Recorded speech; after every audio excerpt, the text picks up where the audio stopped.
नमस्कार good morning everyone मो आर्या आज गुरुत्वपूर्ण खबर गुड़िक आपण मानक जनइबी न्यूज गुड़िक भल लगे निश्चित भाव गोटे लाइक करी चैनल को सब्सक्राइब करदे। तो चलतु आज गुरुत्वपूर्ण खबर गुड़िक नजर पकाइबा। तेबे आसंता 6 घंटा पर्यंत 7टी जिले में प्रबल अति प्रबल सेचिब वर्षा। तेबे 6 घंटा मध्य प्रबल अति प्रबल वर्षा हबार संभावनाटी रही। एबे भी सक्रिय रही बंगोपसागर में सृष्टि होइतिबा लघुचापटी जाफल प्रबल अति प्रबल वर्षा हवा नहीं आकलन करिअछि। आसंता 6 घंटा मध्य प्रबल अति प्रबल वर्षा हवा नहीं 7टी जिला को सतर्क सूचना जारी करा जाइअछि। गंजाम गजपति रायगढ़ कलाहांडी नवरंगपुर कोरापुट और मालकानगिरी जिला जुलाई 21 अर्थात आज किछि स्थान में वर्षार परिमाणटी आहरी अधिक रहिबो बोली जଣାपड़ी अछि। अधिकांश जिले में हालुकारू मध्यम धरणर वर्षा हेबा नै पाणीपाग विभाग आकलन करिअछि। सेहिपरि जुलाई 22 तारिख में भी अधिकांश स्थान में प्रबल अति प्रबल वर्षा हेबो बोली पाणीपाग विभाग सतर्क सूचना देइछि। परवर्ती खबर राशन कार्ड रे लागू है नुआ नियम।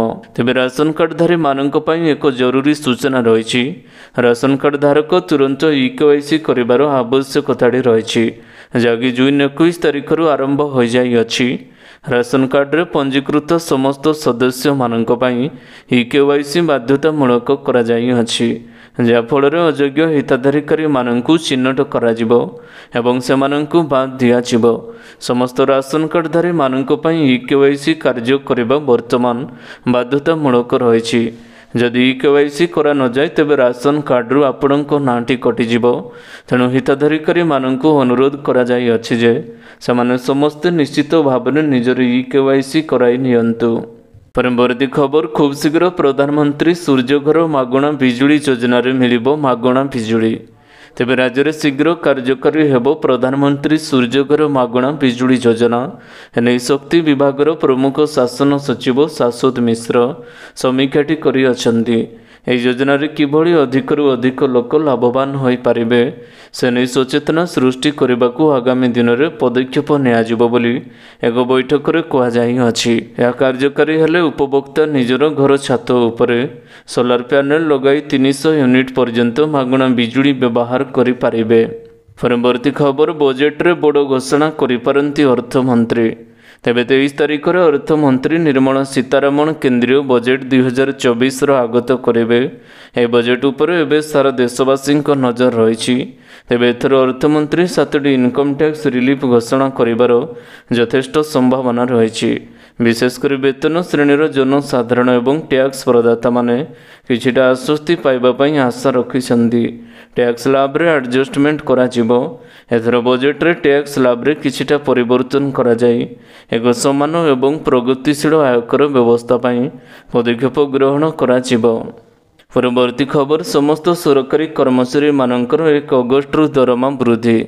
तेबे अगस्ट 1 रु कर्मचारी मानकर दरमा वृद्धि हेबो एने सरकार बड़ घोषणा करिसंदी। सरकार सप्तम वेतन आयोग कार्यकारी करने घोषणाटी करिसंदी। एने मुख्यमंत्री सिद्धारामैया एक विज्ञप्ति प्रकाश करिसंदी। यह जारी हेबा मात्रे राज्य सरकारी कर्मचारी दरमा प्राय 27% वृद्धि हेबो बोली जଣାपड़ी अछि। परवर्ती खबर हरियाणा रे आप्र 5टी ग्यारंटी मागणा बिजुली एवं महिला को मिलिबो मासिक 1000 टंका। तेबे दिल्लीर मुख्यमंत्री एवं आप्र संयोजक अरविंद केजरीवाल पत्नी सुनीता केजरीवाल हरियाणा विधानसभा निर्वाचन पूर्व 5टी ग्यारंटी देइछन्दी। आम आदमी पार्टी हरियाणार जनता मानंकु मागणा बिजुली चिकित्सा शिक्षा सबु माँ भौणी मानंकु 1000 टंका प्रति मास एवं प्रति युवक युवती मानंकु चाकरी देबे बोली प्रतिश्रुति देइछन्दी। परवर्ती खबर प्रकाश पाइला युक्त 2 प्रथम मेरिट लिस्ट कटअप रे सबुठारु आगरे रेवेन्सा। तेबे प्रकाश पाइछि 2024-25 शिक्षा वर्षर प्रथम मेरिट लिस्ट। मोट 4,76,093 जन आवेदन करथिले।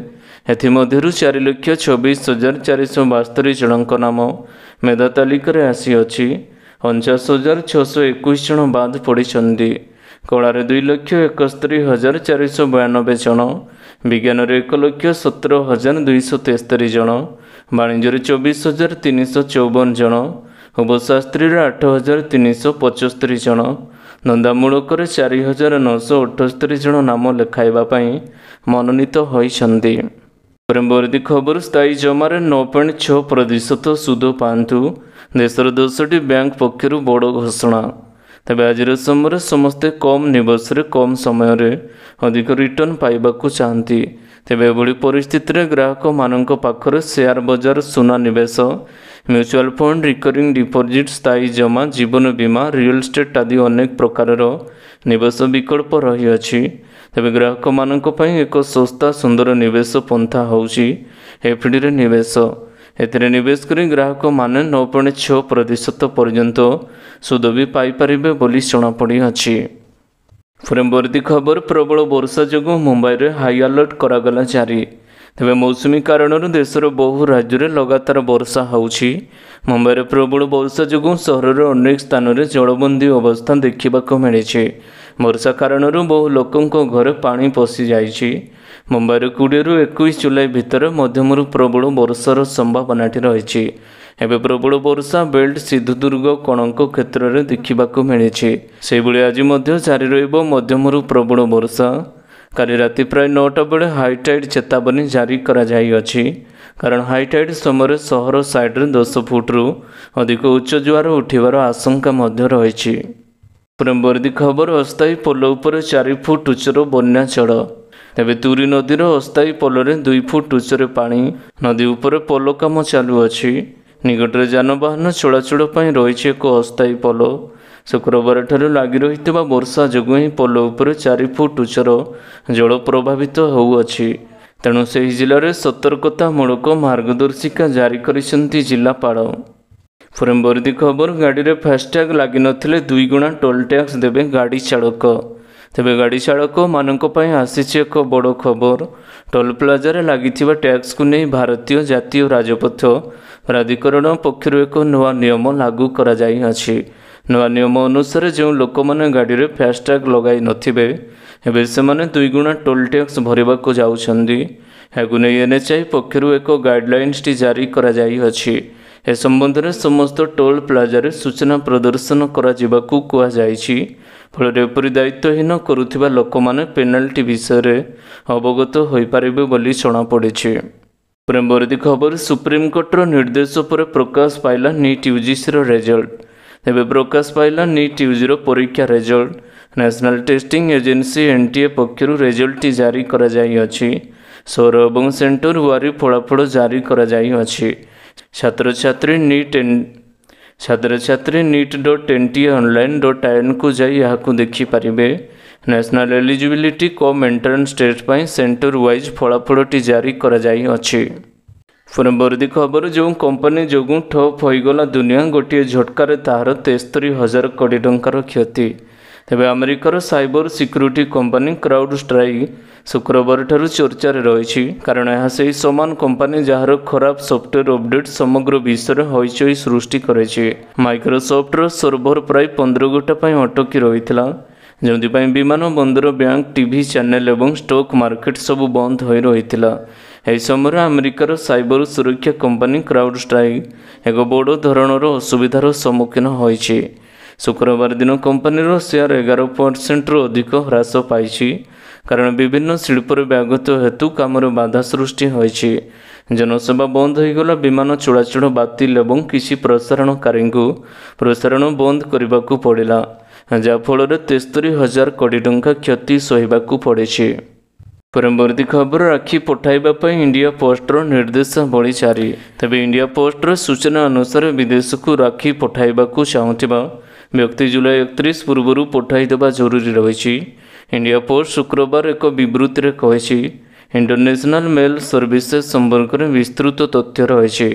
ପରିବହନ ସମୟରେ ରାକ୍ଷୀ ହଜିବା ଏବଂ ଭୁଲ ଠିକଣାରେ ନ ପହଞ୍ଚିବା ପାଇଁ ଠିକଣା ଏବଂ ପୋଷ୍ଟ ଭାବରେ ଲେଖିବା ସହ ଠିକ୍ ଜିପ୍ କୋଡ୍ ଏବଂ ପୋଷ୍ଟ କୋଡ୍ ସହ ମୋବାଇଲ ନମ୍ବର ଉଲ୍ଲେଖ ଉପରେ ଗୁରୁତ୍ୱାରୋପ କରାଯାଇଅଛି।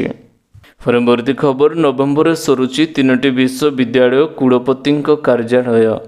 ତେବେ ନଭେମ୍ବର ଉତ୍କଳ ବିଶ୍ୱବିଦ୍ୟାଳୟ, ରମାଦେବୀ ମହିଳା ବିଶ୍ୱବିଦ୍ୟାଳୟ ଓ ସମ୍ବଲପୁର ଗଙ୍ଗାଧର ମେହେର ବିଶ୍ୱବିଦ୍ୟାଳୟ କୁଳପତିଙ୍କ କାର୍ଯ୍ୟାଳୟ ନଭେମ୍ବରରେ ଶେଷ ହେବ। ଉକ୍ତ 3 କୁଳପତିଙ୍କ କାର୍ଯ୍ୟାଳୟ ବୃଦ୍ଧି କରାଯିବ ନା କୁଳପତି ନିଯୁକ୍ତି ହେବେ, ତାକୁ ନେଇ କଳ୍ପନା ଜଳ୍ପନାଟି ଲାଗି ରହିଛି। ଅନ୍ୟପଟେ ଓଡ଼ିଶା ବିଶ୍ୱବିଦ୍ୟାଳୟର ସଂଶୋଧନ ଆଇନ 2020କୁ ନେଇ ସୁପ୍ରିମକୋର୍ଟରେ ମାମଲାଟି ଚାଲିଅଛି। 3.5 ବର୍ଷ ହେଲା କଟକଣା ଥିବାରୁ ଅଧ୍ୟାପକ ଏବଂ ଅଣ ଅଧ୍ୟାପକ ନିଯୁକ୍ତି ହୋଇପାରୁନାହାନ୍ତି। ଅନ୍ୟପଟେ ନିକଟରେ ଉଚ୍ଚଶିକ୍ଷା ବିଭାଗ ପକ୍ଷରୁ ବ୍ରହ୍ମପୁରସ୍ଥିତ ଖଲିକୋଟ ବିଶ୍ୱବିଦ୍ୟାଳୟ ଏବଂ ବାରିପଦାସ୍ଥିତ ମହାରାଜା ଶ୍ରୀରାମଚନ୍ଦ୍ର ଭଞ୍ଜଦେବ ଏବଂ ବିଶ୍ୱବିଦ୍ୟାଳୟର କୁଳପତି ନିଯୁକ୍ତି ପାଇଁ ବିଜ୍ଞପ୍ତି ପ୍ରକାଶ ପାଇଛି। ଫ୍ରେମବର୍ଦି ଖବର 2022ର ହୋଇଛି ସବୁଠାରୁ ଅଧିକ କ୍ରିପ୍ଟୋ କରେନ୍ସି ଚୋରି। ତେବେ କ୍ରିପ୍ଟୋ ଏକ୍ସଚେଞ୍ଜ ୱାଜରେକ୍ସର ଏକ ପ୍ରମୁଖ ସାଇବର ଠକେଇ ଶିକାର ହୋଇଛି ଏବଂ ହ୍ୟାକରମାନେ 250 ମିଲିୟନ ଆମେରିକୀୟ ଡଲାର ଅର୍ଥାତ୍ ପ୍ରାୟ 2000 କୋଟି ଟଙ୍କା ଚୋରି କରି ନେଇଛନ୍ତି। ୱାଜରେକ୍ସ ହେଉଛି ଭାରତର ସବୁଠାରୁ ଭରସାଯୋଗ୍ୟ କ୍ରିପ୍ଟୋ କରେନ୍ସି ବିନିମୟ ଏବଂ ବାଣିଜ୍ୟ ପ୍ଲାଟଫର୍ମ ଯେଉଁଠାରେ 100ରୁ ଅଧିକ କ୍ରିପ୍ଟୋ କରେନ୍ସି କିଣାବିକା ସହିତ ବାଣିଜ୍ୟ କରାଯାଏ। ୱାଜରେକ୍ସ ଏହାର ସମସ୍ତ ପାଣ୍ଠିରୁ ସୁରକ୍ଷିତ ୱାଲେଟ୍ ଗଚ୍ଛିତ କରିଛି, କିନ୍ତୁ କିଛି ହ୍ୟାକର ୱାଲେଟ୍ ହ୍ୟାକ୍ କରି 250 ନିୟୁତ ଆମେରିକୀୟ ଡଲାର ଚୋରି କରି ନେଇଛନ୍ତି। ଫ୍ରେମବର୍ଦି ଖବର ମାଇକ୍ରୋସଫ୍ଟର ବିଭ୍ରାଟ 200ରୁ ଅଧିକ ବିମାନ ବାତିଲ। ତେବେ ବିଶ୍ୱବ୍ୟାପୀ ଆଜି ମାଇକ୍ରୋସଫ୍ଟରେ ଦେଖାଦେଇଥିବା ବିଭ୍ରାଟ ପ୍ରଭାବ ଭାରତ ଉପରେ ମଧ୍ୟ ପଡ଼ିଅଛି। ଏଥିଯୋଗୁଁ ଦେଶରେ 200ରୁ ଅଧିକ ବିମାନ ବାତିଲ ହୋଇଛି। ଏଥିରେ 192ଟି ବିମାନ ଇଣ୍ଡିଗୋର ରହିଛି। ସାଇବର ସିକ୍ୟୁରିଟି ସେବା ପ୍ରଦାନ କରୁଥିବା କମ୍ପାନୀ କ୍ରାଉଡଷ୍ଟ୍ରାଇକ୍ ସଫ୍ଟୱେର୍ ଅପଡେଟ୍ କାରଣରୁ ମାଇକ୍ରୋସଫ୍ଟ ୱିଣ୍ଡୋଜ୍ କାମ କରିନଥିଲା। ଏଥିଯୋଗୁଁ ବିମାନ ସେବାଠାରୁ ଆରମ୍ଭ କରି ବ୍ୟାଙ୍କ ଏବଂ ଖବର ପ୍ରସାରଣ, ଷ୍ଟକ୍ ମାର୍କେଟ ସେବା ଆଦି ଗୁରୁତର ଭାବରେ ପ୍ରଭାବିତ ହୋଇଥିଲା। ଫ୍ରେମବର୍ଦି ଖବର ଗ୍ରାହକମାନଙ୍କ ପାଇଁ ଖୁସିର ଖବର ଜମାରାଶି ଉପରେ ଅଧିକ ସୁଧ ଦେବାକୁ ଘୋଷଣା କଲେ SBI ସମେତ ଏହିସବୁ ବ୍ୟାଙ୍କ। ତେବେ ବ୍ୟାଙ୍କ ଗ୍ରାହକମାନଙ୍କ ପାଇଁ ଏକ ଖୁସିର ଖବର ରହିଛି। ଏବେ ଗ୍ରାହକମାନଙ୍କୁ ନିଜର ଜମାରାଶି ଉପରେ ମିଳିବ ଆକର୍ଷଣୀୟ ସୁଧ। ଭାରତୀୟ ଷ୍ଟେଟ ବ୍ୟାଙ୍କ ଆଣିଛି ନୂଆ ଅମୃତ ବୃଷ୍ଟି ସ୍କିମ୍। ଏ ନୂତନ ଟର୍ମ ଡିପୋଜିଟ୍ ସ୍କିମ୍ରେ ଗ୍ରାହକମାନଙ୍କୁ ମାତ୍ର 444 ଦିନର ଡିପୋଜିଟ୍ ଉପରେ ମିଳିବ 7.25% ହାରରେ ସୁଧ। ଖାଲି ସେତିକି ନୁହେଁ, ଏହି ଯୋଜନାରେ ବରିଷ୍ଠ ନାଗରିକମାନଙ୍କ ପାଇଁ ରହିଛି ଅତିରିକ୍ତ ସୁଧର ଲାଭ। ଏଫଡି ଉପରେ ଅଧିକ ସୁଧ ଦେଇ ଗ୍ରାହକଙ୍କୁ ଅର୍ଥ ଜମାରାଶି କରିବାକୁ ଆକୃଷ୍ଟ କରିବାକୁ ଚେଷ୍ଟା କରିଅଛନ୍ତି ବ୍ୟାଙ୍କ। ଫ୍ରେମବର୍ଦି ଖବର IPLରେ ଏଣ୍ଟ୍ରି କରିବାକୁ ଚାହୁଁଛନ୍ତି ଗୌତମ ଆଦାନୀ। ତେବେ Indian Premier League franchise Gujarat ଟାଇଟନ୍ସକୁ କିଣିବାକୁ ଚାହୁଁଛନ୍ତି ଶିଳ୍ପପତି ଗୌତମ ଆଦାନୀ। CBC କ୍ୟାପିଟାଲ ମାଲିକାନାରେ ଥିବା ଗୁଜରାଟ ଟାଇଟନ୍ସକୁ ସହଯୋଗୀ ଟୋରେଣ୍ଟ ସହିତ ମିଶି ଆଦାନୀ ସମୂହ କିଣିବାକୁ ଯାଉଥିବା ଏକ ରିପୋର୍ଟରୁ ଜଣାପଡ଼ିଛି। CBC ଫ୍ରାଞ୍ଚାଇଜର ଏକ ଛୋଟିଆ ସେୟାର ନିଜ ପାଖରେ ରଖି ଏବଂ ବଡ଼ ଅଂଶଧନ ବିକ୍ରି କରିବାକୁ ଚାହୁଁଛନ୍ତି। 3 ବର୍ଷର ପୁରୁଣା ଗୁଜରାଟ ଟାଇଟନ୍ସ ଫ୍ରାଞ୍ଚାଇଜର ମୂଲ୍ୟ $1 ବିଲିୟନ ରୁ $1.5 ବିଲିୟନ ହେବ। 2021ରେ CBC 5625 କୋଟି ଟଙ୍କାରେ ଫ୍ରାଞ୍ଚାଇଜ କିଣିଥିଲା। ଖବର ସମ୍ପର୍କରେ ଅବଗତ ଜଣେ ଅଧିକାରୀ କହିଛନ୍ତି, 2021 ମସିହାରେ IPL ଅହମ୍ମଦାବାଦ ଫ୍ରାଞ୍ଚାଇଜର ମାଲିକାନା ହେବା ସୁଯୋଗ ହାତଛଡ଼ା କରି ଉଭୟ ଆଦାନୀ ଏବଂ ଟୋରେଣ୍ଟ ଗୁଜରାଟ ଟାଇଟନ୍ସର ଅଧିକାଂଶ ଅଂଶଧନ କିଣିବା ପାଇଁ ଦୃଢ଼ ଆଶାୟୀ ଅଛନ୍ତି। ତେବେ ଆଶା କରୁଛି ଆଜିର ଗୁରୁତ୍ୱପୂର୍ଣ୍ଣ ଖବରଗୁଡ଼ିକ ଆପଣମାନଙ୍କୁ ନିଶ୍ଚିତ ଭାବରେ ଭଲ ଲାଗିଥିବ। ଯଦି ଭଲ ଲାଗିଥାଏ ଭିଡ଼ିଓକୁ ଗୋଟେ ଲାଇକ୍ କରନ୍ତୁ ଏବଂ ଚ୍ୟାନେଲକୁ ସବସ୍କ୍ରାଇବ୍ କରିବା ପାଇଁ ବିଲକୁଲ ବି ଭୁଲନ୍ତୁ ନାହିଁ। ଆପଣଙ୍କୁ ଭଲ ପାଇବା ସ୍ୱରୂପ ଭିଡ଼ିଓକୁ ସେୟାର କରିଦେବେ। ପୁଣି ଦେଖା ହେବ ଲାଟେଷ୍ଟ ଅପଡେଟ୍ରେ। ସେତେବେଳେ ପର୍ଯ୍ୟନ୍ତ ବିଦାୟ ନେଉଛି। Vande Mataram, take care, bye bye.